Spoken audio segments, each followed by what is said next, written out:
What's going on, guys? Welcome back to RC Every Day. Back again with the Tonka Winnebago shop truck build. So here on top, I've got my original Winnebago build from all those years back. That full build is on YouTube. A lot of people have used that as a basis to do these. It works really well. See, it's pretty simple. There's not a whole lot of engineering to it. It's just shackles and things that are bolted into place. Pretty basic stuff. So I'm looking at this. I got some parts in for this build. I've got front suspension parts, and I also got another Tamiya semi-truck axle. I got this on eBay. It was only about 35, 40 bucks. So these are not locked axles. It is what it is. You can lock them and stuff for the semis. But test fitting it on here, and I remember this now, and that's why I want to show you. I've been asked a lot if people want to run duals on these, and the answer is certain ones.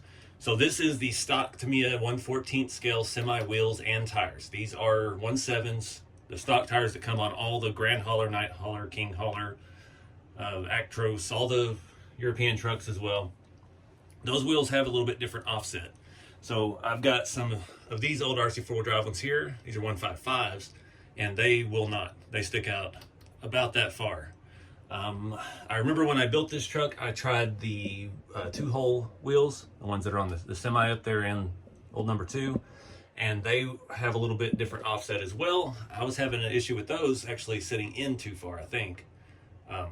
It's got a different hub set up, so you might be able to space those out. I don't know. It was just, it's how it is with all this kind of custom truck stuff. Trying to fit it, make it work. If you remember on this one, we did have to narrow the solid axle and make it where we could have room to turn. And yeah, so that's that. So we're not gonna be running duals on the shop truck version because one, I don't have any more of these, and two, I don't want to do the exact same thing I've done before. Even though it's a completely different chassis setup, I don't want to copy it. So I've got some ideas. We're gonna try some tires and wheels on this once we mount it in here. I did want to check on this. I've got 1, 2, 3 extra leaves plus the main leaf to hold the weight of the truck, and that's fully running with everything. So that should get us roundabout in the right place. We can add more if we need. Yeah, I've got plenty of leaf springs laying around. What else? Up front, I bought Tamiya MO5 stuff. The set I tested on this was MO6. They're basically the same thing. This is the MO5 C parts. MO5, I love how they put their stickers on top of it. F parts, yeah, F parts has your knuckles and spindles. I got a set of these. These are for MO5. These are lightweight kingpin screws. And I've got just about everything else I think I need. I've got bearings, I've got the actual spindle itself, and yeah, we'll make upper control arms and all that for it to get it to set the width that we need, where everything will turn and jive nice. But I just wanted to show the comparison between the two. I mean, a similar setup, you're just starting with a chassis. This gives you a place to mount transmission and have an independent front suspension. So honestly, I'm thinking maybe the 26s, because I don't have another axle to use. The 70 axle is for another shop truck build that I've got in the works. And yeah, this is going to be narrower. And I'm thinking those 26s from 3dscaleparts.com may actually work on here pretty well. As you can see, the shop lights are still skitzing in and out. Don't know. Got this fancy Cobalt brand circuit protector under the table, and they're the only thing plugged into it, and it does this sometimes. I think that thing got fried or was fried or something. I don't know. Those halogen lights we used to have may have been a little too much for it.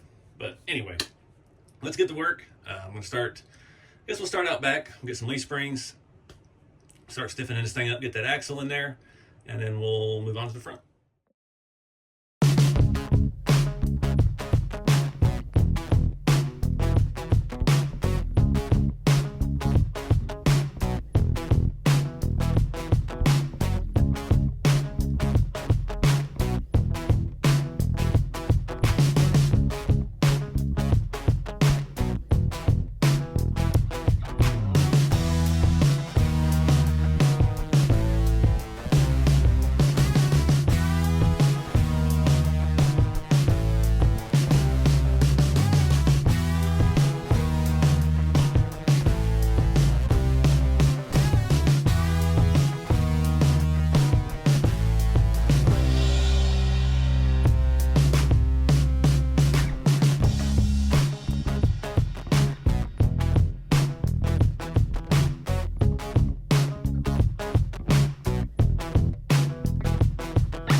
All right, guys. So a lot of things going wrong here, and some stuff going right. But it looks like the only dually wheels that will work would be the stock Tamiya ones. I know the aftermarket ones are different, even the 1.7s and the tire and everything.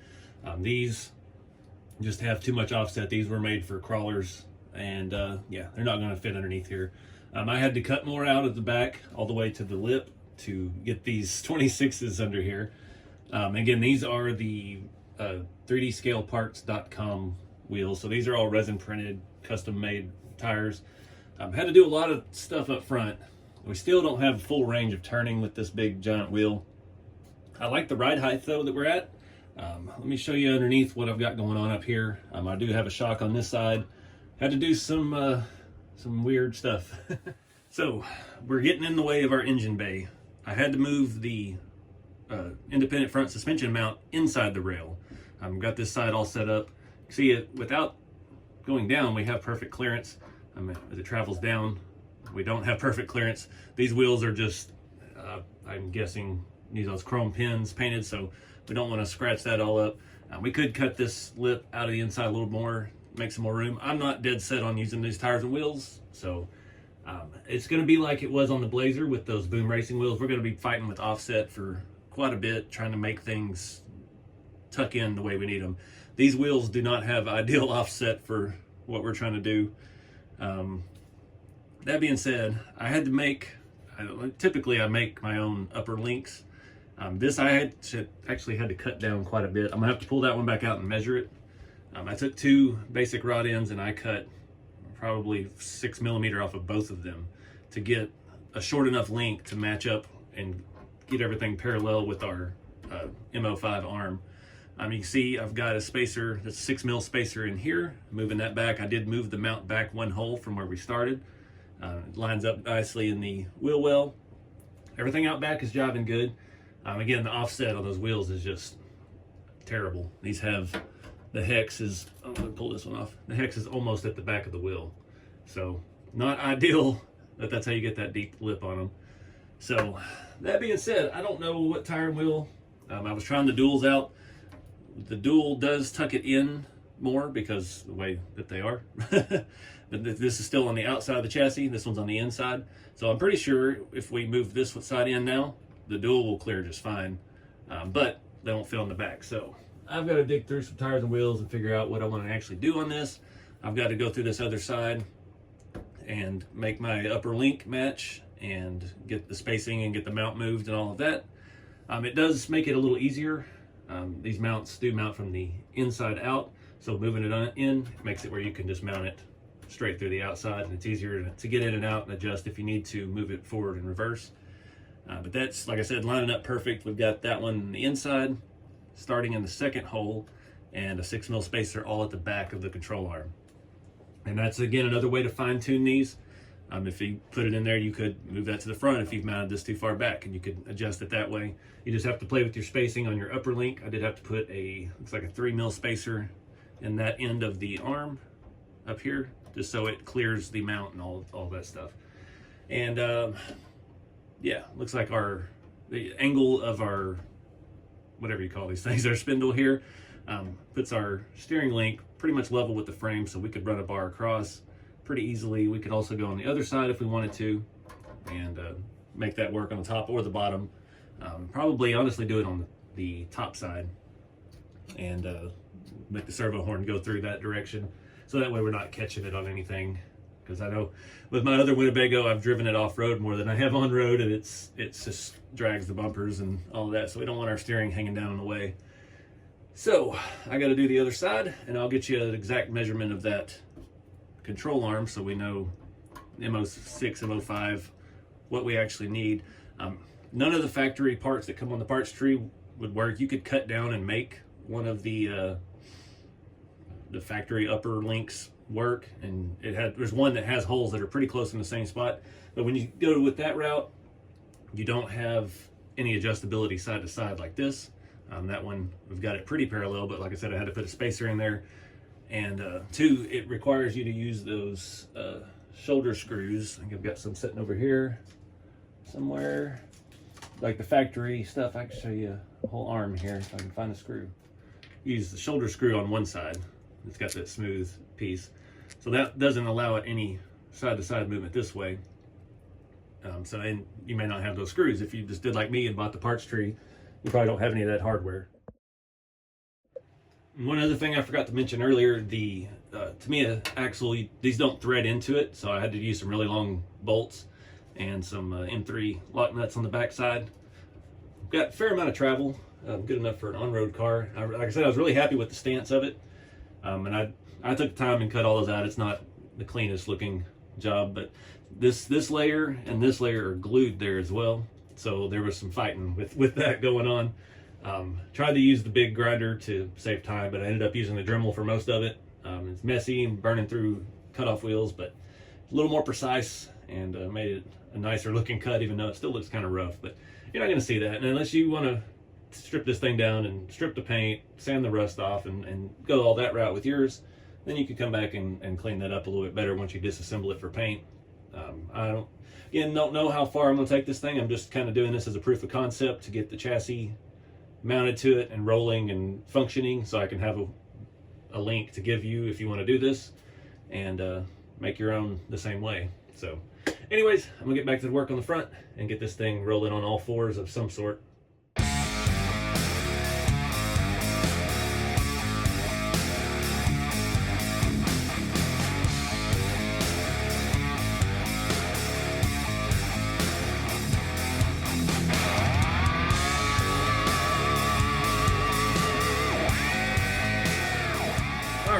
Got the other side mocked up. I wanted to show you off the truck first.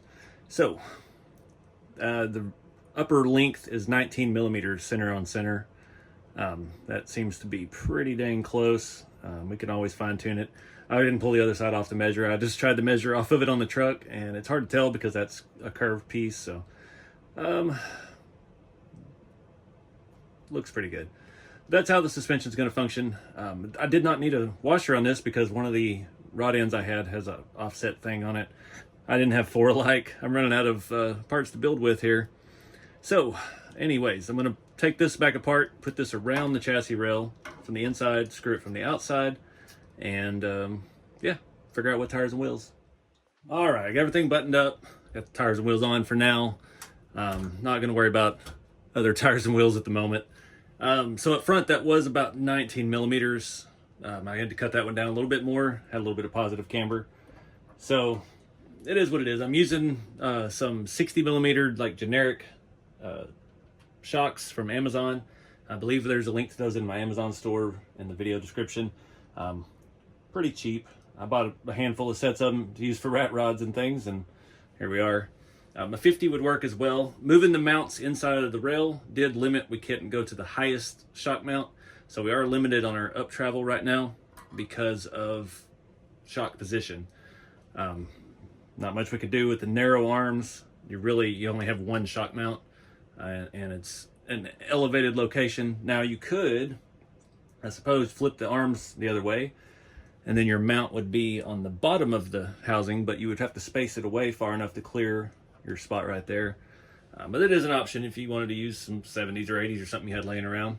And but you're still going to run into the same issue up top. So you're only going to be able to use the outer two most shock holes on the shock mounts. So I think let me clear off some of this mess, flip this thing over, and see how it actually sets now on all fours. All right, guys, so this is where we're going to leave off now. Again, I'm not in any big rush to finish this thing. I'm trying to take my time. I want to play with some more tires and wheels, and got to get some more parts. I'm kind of run out of all the parts I build with, M3 stuff, rods and rod ends and things like that, because I built so many trucks here recently with all the shop truck chassis and all the rat rods and things we got. I mean, what do I have? 4, 5 rat rods. I've got 1, 2, 3, 4 shop trucks.